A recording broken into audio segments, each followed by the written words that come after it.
congratulations on the film. Saw it last night. Unbelievable. Thank you. Tell me what it was about this story that really attracted you to this project.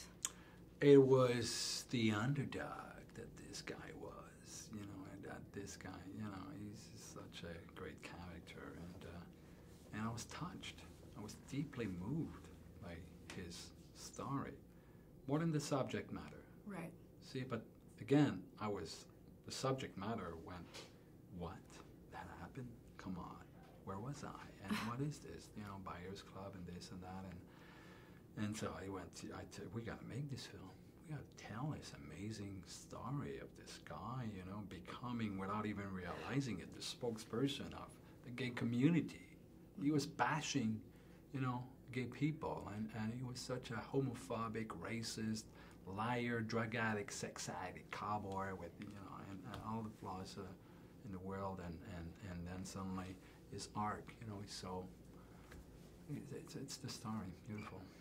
I mean, the physical transformations in this movie with Matthew and Jared, unbelievable. What did you sort of ask the actors to do to sort of help them prepare for these roles? They were on their own. I didn't have to ask anything, and I just went, all right, okay, I think, yeah, okay, that's good. Okay, 30 pounds, thank you.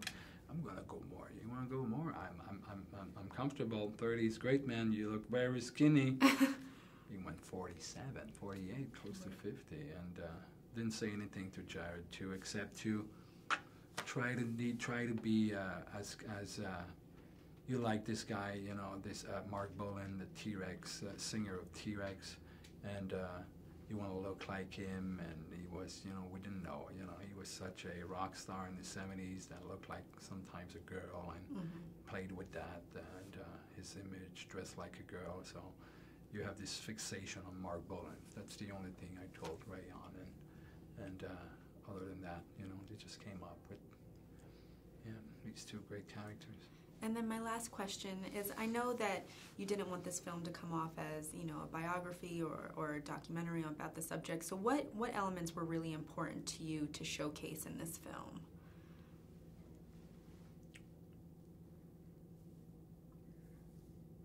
Well, the facts of it was the first thing was to provide the audience, give the audience an emotional ride, quite a journey there, because it is an emotional story, and then to respect the facts of what during around Ron, what he went through.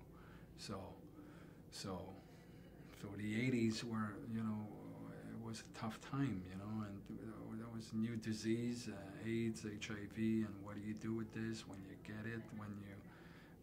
What's the fight? Can we get some meds? So it's about his struggle, and he was a stubborn son of a gun, and he did it his own way, and he fought, and he didn't want to have anything to do with AZT. And at one point, AZT made a difference, and he was wrong there. And when the pharmaceutical companies and the FDA and the activists, the AIDS activists, and the community, the government, they all worked together and found a solution, and found